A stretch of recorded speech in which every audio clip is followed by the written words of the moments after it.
Déjame llevarte de vuelta a una tarde de sábado que empezó siendo completamente normal y terminó conmigo de pie en mi propio salón, mostrando las señales físicas de un forcejeo, viendo a la mujer con la que me casé salir por la puerta como si yo fuera el que hubiera hecho algo malo. He reproducido ese día tantas veces en mi cabeza que podría describir cada detalle. El olor a humo de carbón entrando por la mosquitera de la puerta trasera. El sonido de los dibujos animados sonando en el salón. La forma en que la luz de la tarde entraba por la ventana de la cocina. Se suponía que iba a ser un buen día. Se suponía que iba a ser uno de esos sábados ordinarios y olvidables en los que ni siquiera piensas un año después porque no pasó nada destacable. En lugar de eso, se convirtió en el día que dividió mi vida en un antes y un después. Llevaba casi 3 semanas planeando esta barbacoa en el jardín. Nada loco, solo panceta, chorizos, unas buenas costillas, algunas guarniciones, una excusa para reunir a la familia y sentir que las cosas iban bien. Mis gemelos, Mateo y Hugo, tenían 7 años en ese momento. Llevaban toda la semana emocionados. Mateo no paraba de preguntar si podíamos hacer las brochetas de pollo con ese condimento que tanto le gusta, y Hugo ya había reclamado su sitio junto a la parrilla como si fuera a ser mi pinche de cocina. Había comprado todo el martes anterior, dejé las costillas marinando toda la noche, e incluso preparé una ensaladilla rusa siguiendo una receta que encontré en internet de la que, en secreto, estaba bastante orgulloso. Era el tipo de esfuerzo que hacía porque quería que el día se sintiera especial. Quería que los niños tuvieran el recuerdo de un buen sábado. Quería que Elena y yo nos sintiéramos como un equipo durante unas horas. Mirando atrás, creo que ya estaba intentando compensar algo que aún no me había admitido a mí mismo. Las cosas entre nosotros llevaban meses yendo mal. No de forma explosiva, simplemente distantes, como si fuéramos 2 personas compartiendo una casa y un horario, pero sin estar realmente conectados el uno con el otro. Me seguía diciendo a mí mismo que era solo una mala racha, que estábamos cansados, que las cosas se arreglarían. Seguía planeando barbacoas, noches de citas y pequeños gestos, intentando fabricar la calidez que antes surgía de forma natural. Se suponía que iba a ser uno de esos sábados tranquilos y cálidos que recuerdas con una sonrisa. Al parecer, mi esposa Elena tenía otros planes. Me di cuenta en el instante en que entré en casa tras encender la parrilla. Llevaba puesto un vestido rojo ajustado que no le veía desde nuestro 3er aniversario. Peinada de peluquería, tacones altos, y un perfume que te golpeaba desde el otro lado de la habitación.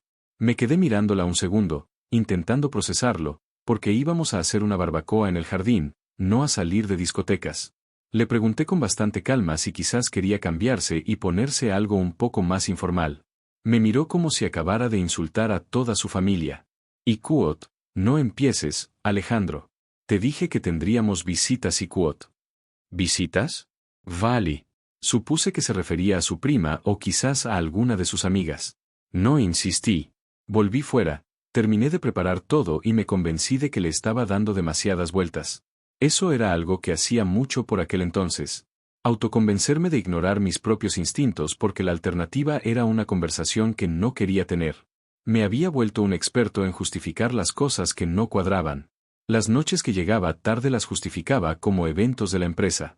El perfume nuevo decía que era un regalo de una compañera. La forma en que había empezado a girar la pantalla del móvil para que yo no la viera cuando escribía. Me daba cuenta de todo. Simplemente elegía no verlo. Entonces sonó el timbre. Abrí la puerta principal y había un tipo de pie en mi porche. Alto, musculoso como si pasara cada hora del día en el gimnasio, llevando una camisa 2 tallas más pequeña a propósito. Tatuajes hasta el cuello, dientes demasiado blancos. El tipo de sonrisa que se ensaya frente al espejo. No se presentó. No me tendió la mano.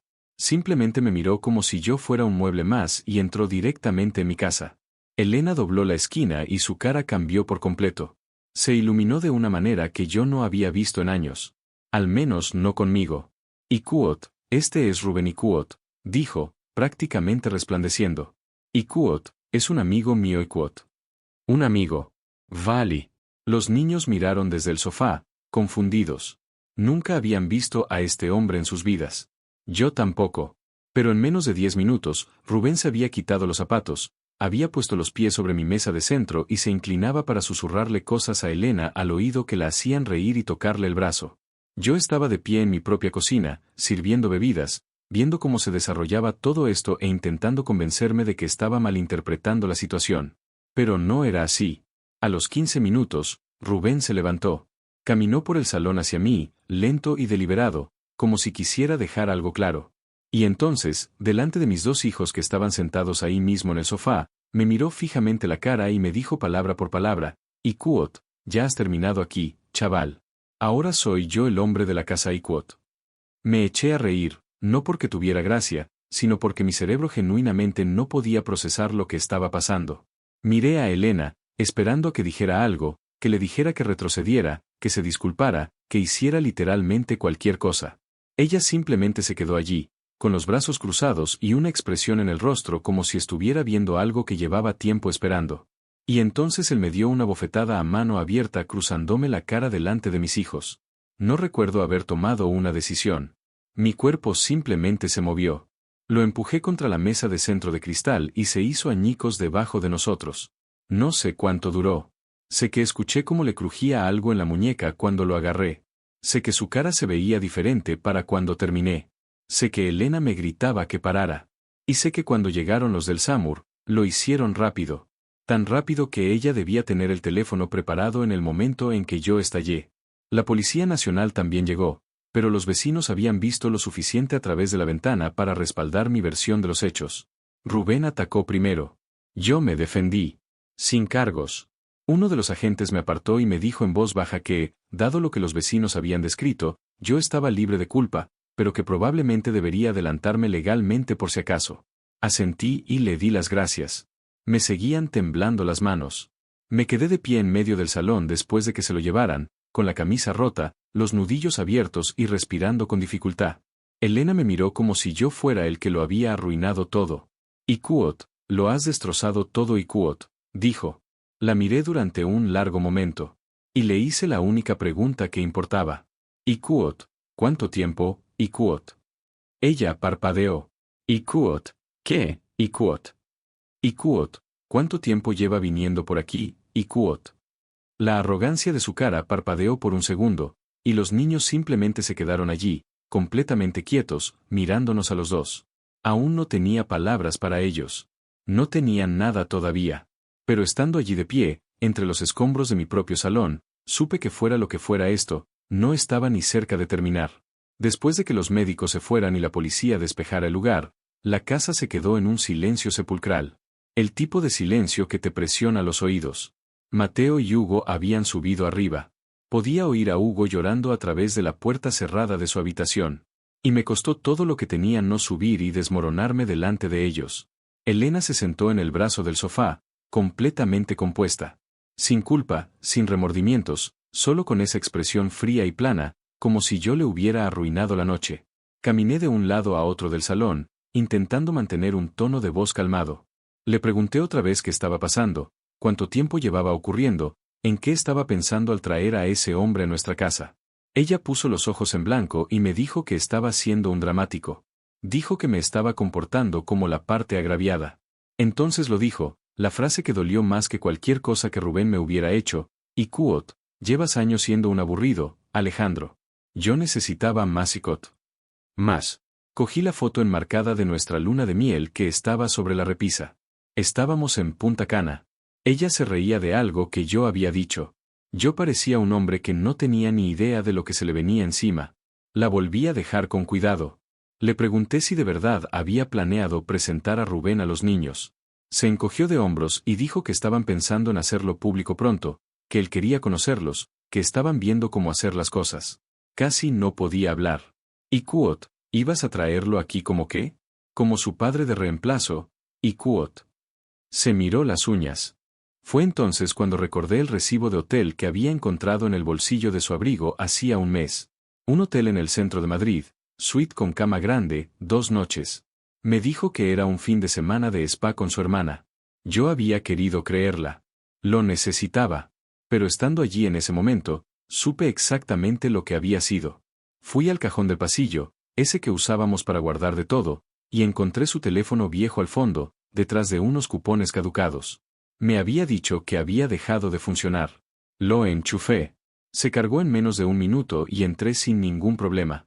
No sé qué esperaba encontrar. Una parte de mí esperaba que no hubiera nada. Otra parte ya lo sabía. Lo que encontré en ese teléfono me destrozó. Mensajes que se remontaban a meses atrás. Fotos. Vídeos. Uno de ellos estaba grabado en nuestro dormitorio, en nuestra cama. Y ella le susurraba a la cámara, y quote, no tiene ni idea. Es bastante excitante y quote. Me senté en el suelo del pasillo con el teléfono en las manos durante mucho tiempo. No sé cuánto tiempo. El suficiente para que la luz que entraba por la ventana cambiara. Seguí desplazando la pantalla aunque cada cosa nueva que encontraba lo empeoraba, porque una parte de mí necesitaba ver la magnitud real de todo aquello. Necesitaba entender que esto no había sido un momento de debilidad o una mala decisión puntual. Esto llevaba mucho tiempo ocurriendo. Ella había estado viviendo una vida completamente separada dentro de nuestro matrimonio y lo había estado disfrutando. El secreto no era un efecto secundario. Era parte del atractivo. Esa fue la parte que rompió algo en mí que no creo que vuelva a encajar de la misma manera. Me temblaban las manos cuando volví al salón. No de rabia, sino de algo peor que la rabia. De darme cuenta de que no solo me había engañado. Lo había disfrutado. Le emocionaba el engaño en sí mismo. Vio el teléfono en mi mano y ni siquiera se inmutó. «Quote, ¿lo has visto, quote?», preguntó. Y quote, «Sí, lo he visto, quote». Le dije que esperaba que Rubén se recuperara. No por amabilidad, sino porque quería que recordara lo que había pasado cada vez que se mirara al espejo. Me llamó patético. Le dije que yo había sido leal, que había sido un buen marido y un buen padre, y que le había dado todo lo que tenía. Y ella lo había convertido en un juego. No respondió a eso. Simplemente cogió su bolso y salió por la puerta principal. Sin despedirse de los niños, sin dar explicaciones, simplemente se fue. Me quedé en el silencio de esa casa y entendí algo con claridad por primera vez. La mujer con la que me casé había dejado de existir hacía mucho tiempo. Yo solo había sido demasiado terco para verlo. Volvió a la mañana siguiente. Yo estaba en la mesa de la cocina con una taza de café que no había tocado. Los niños aún dormían. Oí su llave en la cerradura y la vi entrar con gafas de sol, sin rastro de disculpa en su rostro. Y lo primero que dijo fue que esperaba que yo hubiera limpiado los cristales porque estaban por todas partes. Eso fue todo. Esa fue su frase de apertura. Me levanté despacio. Le dije que era increíble. Se quitó las gafas de sol y me dijo que no empezara, que estaba cansada. Cansada. Ella estaba cansada. Le dije exactamente lo que pensaba. Que había traído a otro hombre a nuestra casa, que le había dejado ponerme las manos encima delante de nuestros hijos, y que ahora estaba en mi cocina actuando como si yo le debiera una disculpa. Se cruzó de brazos y me dijo que yo era el problema, que había estado frenando a la familia, que mi trabajo, mi rutina, mis barbacoas, todo eso la estaba asfixiando. Le dije que lo había visto todo en ese teléfono, cada mensaje, cada video. Apartó la mirada y dijo que se suponía que yo nunca debía ver eso, como si ese fuera el verdadero problema. No lo que había hecho, sino el hecho de que yo me hubiera enterado. Le pregunté de nuevo por los niños, si había pensado en ellos en algún momento mientras se escabullía. Dijo que los niños son resilients, que se adaptarían, que verían cómo era un hombre de verdad. Algo dentro de mí se volvió completamente de hielo. Le dije que un hombre de verdad no abofetea a alguien delante de unos niños para acabar después en una cama de hospital. No respondió a eso. Le dije que yo había hecho unos votos, que le había dado mis mejores años, mi apellido, mis hijos, todo lo que tenía, y ella me había devuelto una traición. Sonrió, con la misma sonrisa arrogante y despreocupada. Y luego me dijo que se mudaría a finales de semana y que pediría la custodia total, que los niños merecían estar con alguien que no fuera agresivo. La vi subir las escaleras y sentí que algo cambiaba dentro de mí. No se rompió, cambió, como un engranaje que por fin encaja en su sitio. Esa noche no dormí. Me quedé tumbado en la habitación de invitados, mirando al techo, escuchando cómo la casa respiraba a mi alrededor. Todo lo que creía saber sobre mi matrimonio, sobre la lealtad, sobre la persona con la que había construido una vida, todo había desaparecido. Reemplazado por una nada vacía y resonante. Sobre las 3 de la madrugada, fui a la cocina y me senté a oscuras con el móvil. Abrí el álbum de fotos familiar. Había fotos de los niños en la playa, de Elena y yo en la boda de unos amigos, de ella haciendo galletas con harina en la cara mientras Mateo intentaba robar masa de la encimera. Antes miraba esas fotos y me sentía pleno. Ahora solo parecían pruebas de algo en lo que me había equivocado. Me desplacé más atrás y encontré una foto mía en el hospital el día que nació Mateo. Lo estaba sosteniendo por primera vez, con cara de estar absolutamente aterrorizado y completamente enamorado de esa personita. Recordé haber hecho una promesa silenciosa en ese momento de que le protegería pasara lo que pasara, de que nada le haría daño. No había contado con que la amenaza vendría de dentro de la propia casa. A la mañana siguiente, les preparé el desayuno a los niños. Unas buenas tostadas y un tazón grande de colacao, porque era el favorito de Hugo. Apenas comió. Mateo me preguntó en voz baja si mamá estaba bien. Le dije que solo necesitaba algo de tiempo para pensar las cosas. Asintió, pero vi en sus ojos que no se lo tragaba. Los niños siempre saben más de lo que creemos. Habían oído cosas, visto cosas. Ese momento en el salón había cambiado algo en ambos, y sabía que me iba a llevar mucho tiempo solucionarlo. Llamé a mi mejor amigo, Carlos, esa misma tarde. Éramos muy amigos desde la universidad. Fue mi padrino de boda. Cuando le conté todo, se quedó en silencio durante un buen rato. Y Kuot, llevó al tipo a tu casa, a una barbacoa familiar, y Kuot. Y Kuot, sí y Kuot. Y Kuot, y te pegó delante de los niños, y Kuot.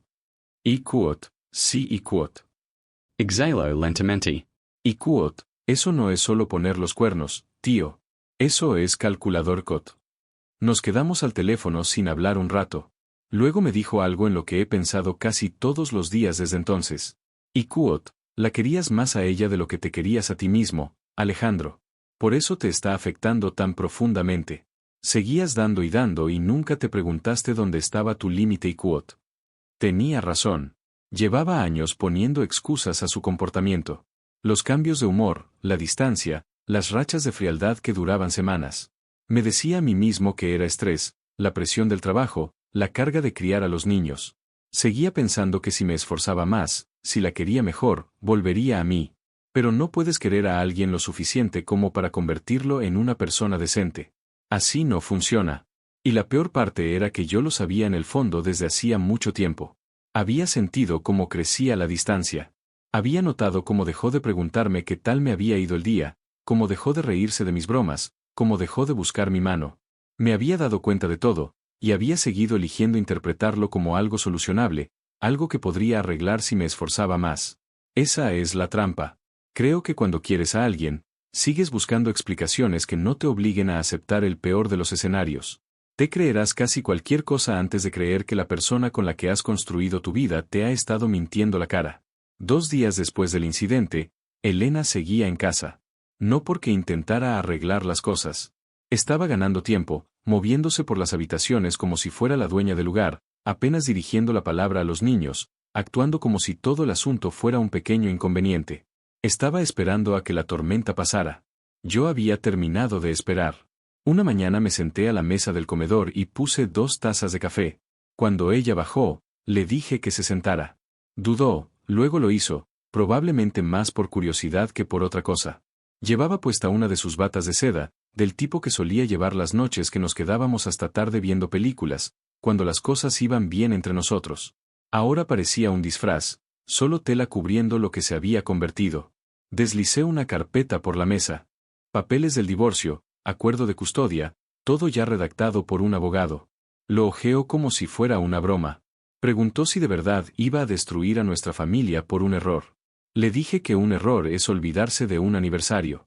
Lo que ella hizo fue un plan. Había traído a ese hombre a nuestra casa a propósito. Le había permitido faltarme al respeto delante de nuestros hijos a propósito. Eso no fue un error. Fue una elección. Se reclinó en la silla y me dijo que yo no tenía agallas para llevarla a los tribunales. Le dije que me pusiera a prueba. Tenía las grabaciones de la cámara del timbre. Tenía capturas de pantalla de todos los mensajes de su teléfono viejo. Tenía una lista de testigos. Y lo más importante, tenía 3 años de ir a recogerlos al colegio, de rutinas para ir a dormir, de días que estuvieron enfermos y de tardes haciendo los deberes para demostrarle a un juez exactamente quién había estado criando a esos niños. Vi cómo la confianza desaparecía de su rostro. No se esperaba esta versión de mí, la versión que ya había hecho los cálculos y llevaba ventaja. Me dijo que me quedaría solo, que volvería arrastrándome tarde o temprano. Le dije que estaría reconstruyendo mi vida, y lo decía en serio. Ese mismo día, empecé a meter sus cosas en cajas. Gritó, lloró, se rió de mí, me llamó de todo lo que se le ocurrió.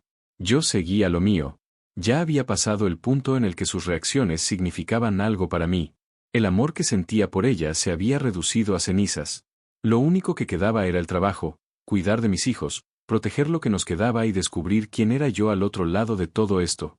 A la mañana siguiente, se había ido. No se despidió de Mateo ni de Hugo. Me envió un mensaje diciendo que les dijera que llamaría cuando estuviera lista. No estuvo lista durante mucho tiempo. Me senté con los niños esa tarde y les conté la verdad de la forma más sencilla que pude. Que su madre y yo no íbamos a vivir juntos nunca más, que no era culpa suya, que los quería y que yo no iba a ir a ninguna parte. Hugo se aferró a mí con tanta fuerza que podía sentirle temblar. Mateo solo asintió y miró al suelo. Esa noche, de pie en la puerta de su habitación después de que se durmieran, me hice otra promesa. Viniera lo que viniera, iba a ser un pilar firme para ellos, incluso cuando no pudiera serlo para mí mismo. Las primeras semanas sin ella fueron extrañas de una forma que no esperaba. La casa estaba más silenciosa, obviamente, pero no era solo la ausencia de ruido.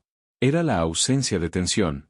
No me había dado cuenta de cuánta energía había gastado preparándome para la siguiente discusión, el siguiente desprecio, lo siguiente que habría hecho mal sin saberlo.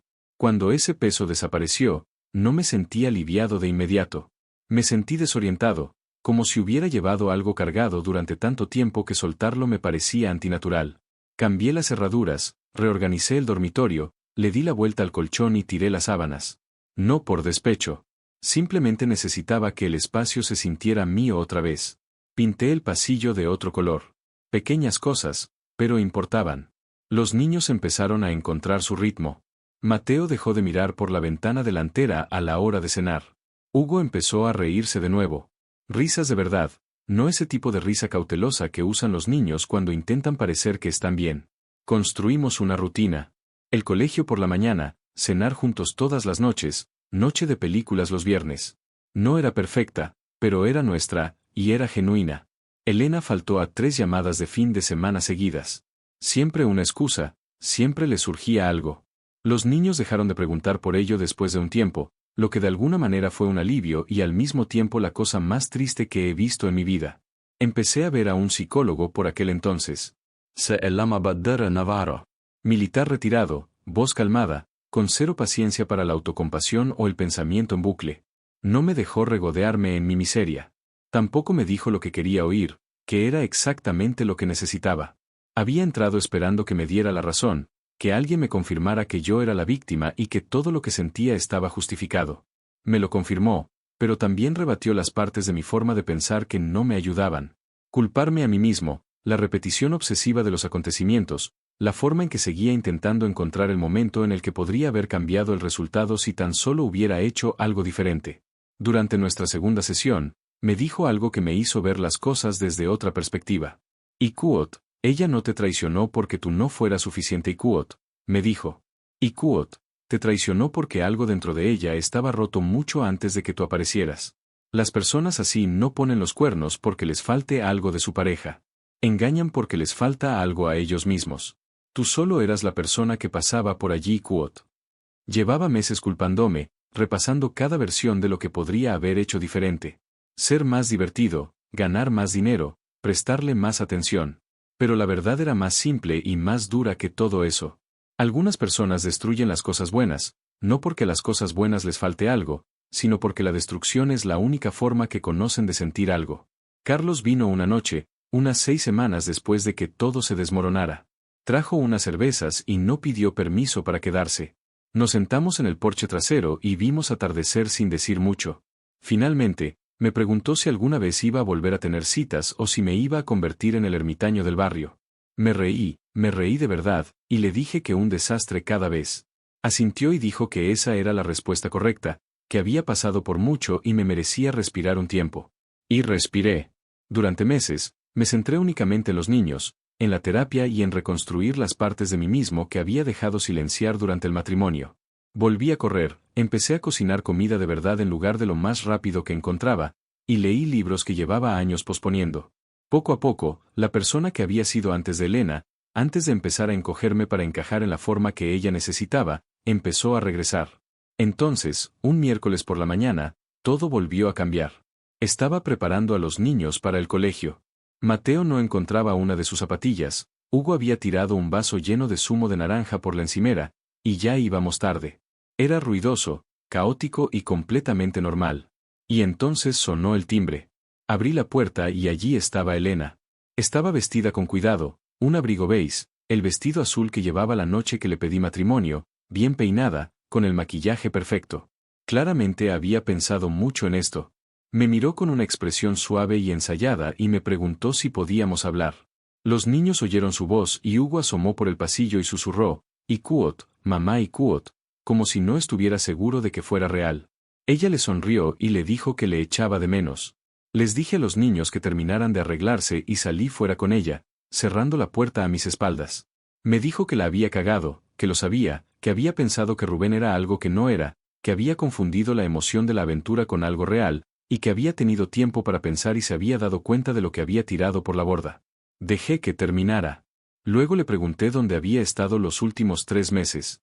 ¿Por qué había ignorado cada llamada? ¿Por qué no había aparecido cuando decía que lo haría? ¿Por qué Hugo me había preguntado una noche, totalmente en serio, si a lo mejor estaba muerta porque eso le tenía más sentido que una madre que simplemente dejaba de venir a verles? Se le llenaron los ojos de lágrimas, pero yo ya había superado el punto en el que sus lágrimas me conmovían. Dijo que lucharía por la custodia, que aún tenía derechos. Le dije que luchara entonces, pero que trajera algo más que un bonito conjunto y un discurso ensayado, porque yo tenía documentación de meses, mensajes, videos y el parte médico del hospital de la noche que su novio me puso las manos encima delante de nuestros hijos. Le dije que había perdido el derecho a exigir nada en el momento en que permitió que eso pasara. Me dijo que nunca había dejado de quererme. La miré durante un largo momento y le dije la verdad, Ikuot, querías la versión de mí que te era útil. El que pagaba las facturas, mantenía la casa en marcha y hacía que todo pareciera normal desde fuera. Eso no es amor. El amor no se graba a sí mismo en la cama de tu marido susurrando que él no tiene ni idea. El amor no trae a un extraño a tu casa y se queda mirando mientras te golpea. No me querías, Elena. Me utilizest. Y cuando apareció algo más brillante, cambiaste de modelo sin pensarlo 2 veces Ikuot. Abrió la boca. No salió nada. Abrí la puerta y le dije que si quería comunicarse, podía hacerlo a través de su abogado. Y luego la cerré, eché la llave y me quedé en el pasillo un segundo, simplemente respirando. Hugo apareció en lo alto de las escaleras. En quot, mamá va a entrar. En quot. Subí y me agaché frente a él. Ikuot, no, campeón. Tiene algunas cosas que necesita resolver, pero yo estoy aquí. No me voy a ir a ninguna parte Ikuot. Pensó en ello un segundo, luego asintió y fue a buscar su mochila. El caso de la custodia concluyó unos 2 meses después. Me concedieron la custodia principal. El abogado de Elena hizo algo de ruido al principio, pero ella no presionó como había amenazado. Creo que, en el fondo, sabía la verdad sobre lo que había hecho y cómo se vería eso ante un juez. Su poder sobre mí siempre había dependido de que a mí me siguiera importando. Una vez que eso desapareció, no le quedaba nada con lo que jugar. Mateo volvió a dormir del tirón por las noches. Hugo recuperó su risa, la de verdad. Mantuvimos nuestra rutina, colegio, cenas, películas los viernes, y empezó a parecer menos supervivencia y más simplemente vivir. No esperaba que la paz me resultara tan desconocida. Después de años de tensión constante y de caminar pisando huevos, la tranquilidad me pareció casi sospechosa al principio, pero aprendí a confiar en ella. Una noche, estaba sentado en el porche trasero viendo a los niños correr por el jardín. Sus voces resonaban en el aire cálido y yo simplemente me quedé allí, asimilándolo. Sin esperar a que algo saliera mal, sin prepararme para el próximo golpe, simplemente estando allí. Carlos se pasó por casa con un par de cervezas y se sentó en la silla a mi lado sin preguntar. Vimos a los niños un rato sin decir nada. Ikuot, ¿y qué, Ikuot? Dijo finalmente, Ikuot, ¿alguna vez vas a volver al ruedo o esto va a ser toda tu personalidad ahora, Ikuot? Le dije que no tenía prisa, que aún estaba descubriendo quién era yo fuera de ese matrimonio. Dijo que era justo, que me había ganado el derecho a tomarme mi tiempo, y yo me estaba tomando mi tiempo, pero también había estado pensando mucho en lo que quería o en lo que había aprendido, en lo que realmente estaría buscando si alguna vez decidía volver a intentarlo. Porque la versión de mí que se había casado con Elena, el que ignoraba las banderas rojas porque tenía miedo de lo que significaría verlas con claridad, ese tipo había desaparecido. No iba a reconstruirlo. Estaba construyendo a alguien mejor. Unos meses después de la resolución de la custodia, Estaba hablando con un compañero de trabajo, Javier, que había pasado por un divorcio difícil hacía un par de años. Mencionó una aplicación que había probado llamada Singleton. Dijo que no era como las típicas, que tenía una especie de proceso de compatibilidad integrado que realmente intentaba emparejar a las personas por sus valores y estilo de comunicación, no solo por fotos y cercanía. Yo era escéptico. Le dije que sonaba como cualquier otra plataforma de citas que afirmaba ser diferente. Se encogió de hombros y dijo, "IQOT, prueba el test de calibración y a ver qué te parece IQOT". Así que lo hice. Una noche, después de acostar a los niños, me senté y lo hice. Era más largo de lo que esperaba. No solo las típicas casillas de preferencias, sino verdaderas preguntas basadas en escenarios. Cosas sobre cómo manejas los conflictos, qué significa para ti la lealtad, cómo te comunicas cuando las cosas se ponen difíciles. Pensé que era puro marketing, pero el test de calibración realmente funciona. Los perfiles que me dio no eran solo personas que salían bien en las fotos. Eran personas cuyas respuestas encajaban con las mías de maneras que se sentían específicas y reales. Acabé hablando con una mujer llamada Carmen. Era paisajista, tenía un sentido del humor muy irónico y dejó claro desde la primera conversación que no le interesaba nada que no fuera genuino. Sin juegos, sin actuaciones, solo dos personas averiguando si realmente conectaban. Quedamos a tomar un café un martes por la tarde. Estaba nervioso de una forma que no había sentido en años. No esa clase de nervios por caminar sobre cáscaras de huevo a los que me había acostumbrado, sino de los buenos. De los que significan que algo importa. Ella era exactamente como se mostraba en los mensajes. Directa, divertida, curiosa. Hacía preguntas reales y escuchaba las respuestas de verdad. Habló de su trabajo con un entusiasmo sereno que no pretendía impresionar a nadie. Me habló de un proyecto en el que estaba trabajando, un espacio de jardines comunitarios para un barrio que no tenía muchas zonas verdes. Y por la forma en que lo describía, te dabas cuenta de que no era solo un trabajo para ella. Era algo que realmente le importaba. En un momento dado, dijo algo que me hizo reír con tantas ganas que casi tiro la taza. Y me di cuenta de que hacía mucho tiempo que no me reía así con alguien nuevo. Hablamos durante casi 3 horas. Cuando nos despedimos en el aparcamiento, me dijo que se lo había pasado muy bien de verdad y que esperaba que volviéramos a vernos. Sin ambigüedades, sin jueguecitos, pura honestidad. Conduciendo de vuelta a casa, no dejaba de pensar en lo diferente que se sentía. No solo por la cita en sí, sino por la diferencia con lo que me había acostumbrado. El constante dudar de todo, el leer entre líneas, el preguntarme qué era real y qué era una actuación. Carmen simplemente había sido real. Directa y sencillamente real. Por fin, alguien en mi misma sintonía. Eso es lo que Singleton había conseguido de verdad. No solo alguien que encaja en el papel, sino alguien que tiene sentido. Diseñado para la lealtad. Sintonizado para ti. Puse los ojos en blanco con ese eslogan cuando lo vi por primera vez. Ya no pongo los ojos en blanco. Hay mucho que decir de un sistema que realmente intenta descubrir quién eres antes de decirte con quién podrías conectar. No sé si lo de Carmen y yo se convertirá en algo duradero. Es pronto, pero por primera vez en mucho tiempo, no me da miedo descubrirlo. No voy a deciros que estoy curado. No creo que la curación funcione como una línea de meta que cruzas y ya está. Es más bien como el tejido cicatricial que se forma sobre algo que antes era una herida. Sigue ahí. Aún puedes sentirlo a veces, pero ya no sangra y no te impide seguir adelante. Todavía hay mañanas en las que me despierto y lo primero que siento es ese viejo peso familiar. Todavía hay momentos en los que estoy haciendo algo ordinario, haciendo café, ayudando a Mateo con los deberes, viendo a Hugo quedarse dormido en el sofá viendo una película. Y siento una punzada de dolor por la versión de mi vida que creí que estaba construyendo. Esa en la que la familia seguía unida y los niños crecían con ambos padres bajo el mismo techo. Esa versión ya no existe. Y he tenido que hacer las paces con ello. La mayoría de los días lo consigo. Algunos días aún escuece. Pero lo que sí puedo deciros es que ahora soy diferente. No estoy amargado, no estoy cerrado emocionalmente, pero soy diferente en las cosas que importan. Sé dónde está mi límite. Sé lo que valgo. Sé que querer a alguien con todas tus fuerzas no significa aceptar cualquier cosa que te hagan. Sé que la lealtad no es una debilidad. De hecho, es lo más difícil de encontrar, y por eso mismo merece la pena protegerla cuando la encuentras. Pasé mucho tiempo después de que Elena se fuera preguntándome qué había hecho mal, rebobinando la cinta, buscando el momento en el que podría haber cambiado el resultado. Pero la respuesta sincera es que no lo hubo. No podría haberla querido lo suficiente como para convertirla en alguien que no era. No podría haber sido lo bastante interesante, ni lo bastante excitante, ni lo bastante diferente como para arreglar lo que estuviera roto dentro de ella. Esa nunca fue mi responsabilidad. Yo solo pensaba que lo era. Pensaba que ser un buen marido significaba absorber todo lo que me echaran encima y encontrar la manera de que funcionara. Pensaba que si seguía dando la cara, si seguía siendo un pilar, si seguía siendo la persona con la que ella podía contar, con el tiempo lo vería y me elegiría.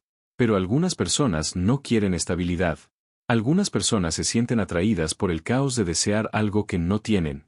Y en el momento en que lo consiguen, ya están buscando lo siguiente. No puedes competir contra eso. No puedes ganar a eso con amor. Solo tienes que aceptar tarde o temprano que nunca ibas a ganar ese juego y dejar de jugar. La verdadera lección que saqué de todo esto no fue sobre ella. Fue sobre mí, sobre los límites que nunca puse. Las confrontaciones que evité porque me daba miedo lo que me costarían. La forma en que me fui haciendo pequeñito para mantener la paz, sin darme cuenta de que la paz era falsa y mi encogimiento era real. No volveré a hacer eso. Si estás leyendo esto y has estado cerca de donde yo estuve, tumbado despierto a las 3 de la mañana intentando averiguar qué hiciste mal, mirando a alguien a quien le diste todo y dándote cuenta de que en realidad nunca te estuvo mirando a ti. Quiero que escuches esto claramente, tú no eres el problema. Ser leal a la persona equivocada no te hace débil. Te hace humano. El error no es amar con fuerza. El error es quedarse más allá del punto en el que ya has visto la verdad y simplemente estás eligiendo no creerla. Cuando por fin cierres esa puerta, ya sea porque se van o porque les empujas a irse, no gastes tu energía buscando que la persona que te hizo daño te dé un cierre. No tienen eso para darte. Constrúyelo tú mismo. Una pequeña cosa a la vez. Haz la cama. Cocina una comida de verdad. Lleva a tus hijos al parque. Mírate al espejo. Y reconoce a la persona que te devuelve la mirada como alguien que sobrevivió a algo que estaba diseñado para romperle. Ese es quien soy ahora. El tipo al que abofetearon en su propio salón delante de sus hijos, el que vio a su mujer salir por la puerta con otro, el que recibió 89 llamadas perdidas al día siguiente de una mujer que ya había tomado su decisión y solo estaba sorprendida por las consecuencias. El tipo que empaquetó sus cosas, firmó los papeles, ganó el caso de la custodia y salió al otro lado con 2 niños que vuelven a reír y una vida que realmente es suya. En cuanto a Elena, lo último que supe fue que Rubén nunca volvió tras salir del hospital. Se fue de la ciudad y ahí acabó todo. Ella intentó algo nuevo con otro, pero no cuajó. Se dice que todavía sigue buscando lo que sea que creía estar persiguiendo. Pero esa ya no es mi historia. Dejé de llevar la cuenta. Mi historia es el porche trasero en una tarde cálida. 2 niños corriendo por el jardín, una cerveza bien fría y un buen amigo sentado a mi lado sin necesidad de llenar el silencio. Un café de martes por la tarde que duró 3 horas y me dejó sonriendo todo el camino a casa.